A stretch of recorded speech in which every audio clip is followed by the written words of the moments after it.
Welcome back, everyone, to this month's edition of Hair and History. Today, we're going to be talking about the Prince of Swindlers, Richard C. Flower. We are also going to be doing kind of a rock star hairdo to go with the craziness of this story. If anybody used to watch, and I can't even remember the name of it, but I remember the hairstyle. It was in a Mary-Kate and Ashley Olsen show back in the early 2000s, I think. But I always loved their hair. So that's what we're going to do today. And always, always use a heat protectant. I can't express it enough or tell you enough. I use the Euphoria Illuminate.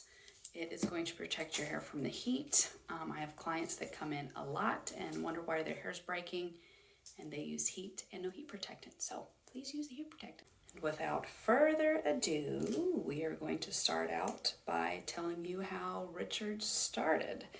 So Richard earned a law degree from the Northwestern University in 1868.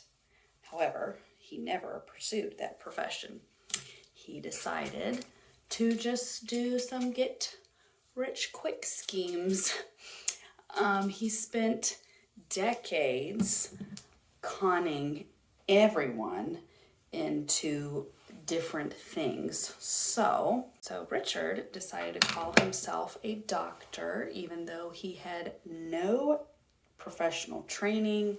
He had never gone to medical school. He just decided, hey, what the hell, I'm going to be a doctor today. So he started out with selling the good old snake oils, tonics. He said that they would help with hair loss and arthritis, back pain, all kinds of ailments. And people actually believed it. They would say, it was the good old placebo effect, where people would say, oh my gosh, he's this great doctor, and he got away with it for a while because they believed that his tonics worked. However, this did not last very long, so he did not stay very long with this scam. The federal government intervened, so he had to quit and move.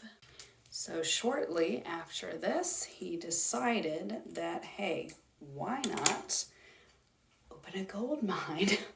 So he called this gold mine Spinazuma. It was literally a play on words for spend and mazuma, slang word for money at the time. So Flower also made up a doozy of a story. He decided to tell everyone that the son of the legendary Aztec chief, Montezuma, had this gold that he found in this mine.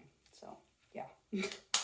Spinazuma Mining Company. He owned a series of productive gold mines, and he went so far as to, market this. He would have men come and visit this, and he went, story just gets more ridiculous as time goes on. He would go and get gold from other mines. Oh my gosh, I'm making a mess over here right now. He would go and get gold from other mines and throw it about and say, look at all this gold over here. And they bought it. They would go back and they would say, oh my gosh, there's all this gold that this man has. We got to invest. So he ended up selling shares in this gold mine and distributed gold-bordered stock certificates in $10 denomination. And this amount was pretty good, and really any investor could afford it. So it was a pretty good deal for all these people to buy, and it made them intrigued a little bit. It was a very early on Ponzi scheme.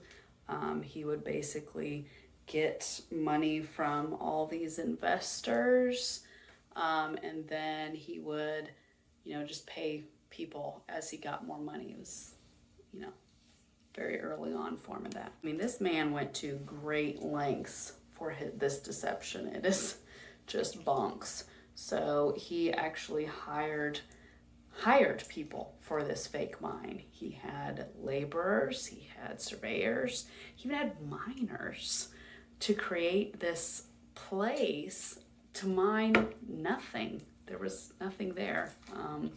Just kind of created this hype. And there was a man that worked for him that knew that was starting to get a little disgruntled at Mr. Flower.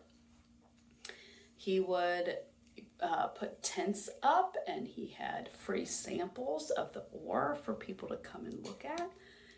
He just was a master of the con. That's why they call him the Prince of Swindlers. And it was almost like it was on the set of a movie. He had all these workers there when people would show up, and they all knew it was crap and there was nothing to mine, but he was paying them, so hey, what the hell.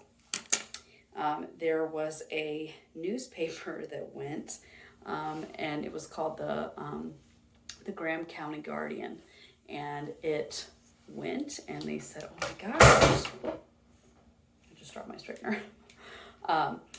They said that there were all these men working, and there was gold there, and they saw them take it out. It just shows how you can really, I'm gonna pick this up, how you can just really swindle people back in the day. Well, I guess you can do it now too, but there were building materials that were coming almost daily.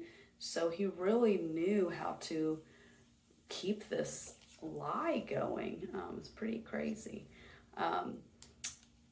There were mine officials that were employed by Flower, and these newspapers just trusted them and just were like, hey, I guess they know what they're talking about. So, and like every good story, things come to an end. Can't keep on with these things forever. So in 1899 is when the ship started to sink. So there was a reporter, his name was George Smalley, of the Arizona Republican, and it was a newspaper in Phoenix, Arizona. So he went out to the mine, and he was like, this seems a little fishy, but this was the reporter that the disgruntled employee went to and was like, hey, this dude is not having a real mine. All this gold is fake. He's just throwing gold around, and he doesn't have any of it. So he would go, and he went on a day when there wasn't all the people there acting like when the investors would come. So he exposed him because he realized that it was a fake mine.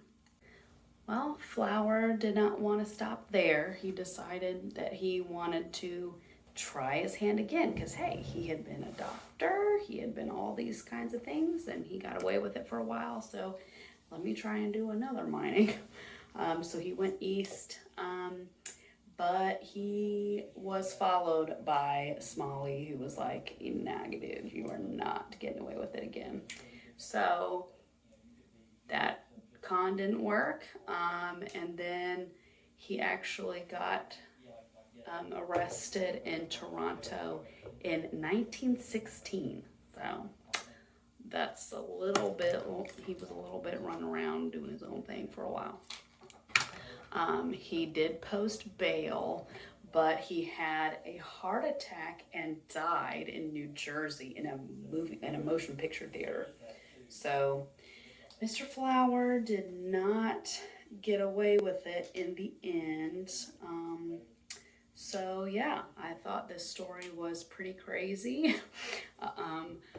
I laugh about it a lot because I just think it's hilarious that this guy was just making up all these things. I don't know how somebody like that can sleep at night, to be honest, but there is a really good longer episode that explains this story on the Dollop. It's a podcast, and they do a really great job, and it's really funny. So I encourage everybody to go listen to that. It's called The Prince of Swindlers, which was Flower's nickname, and that's a really good one. So after you're done, finish curling all that, you just run your fingers through, and then you got the straight ends and the rock star curls at the end. So thank you for watching. Please subscribe to my channel and follow me on Instagram, Hair in History.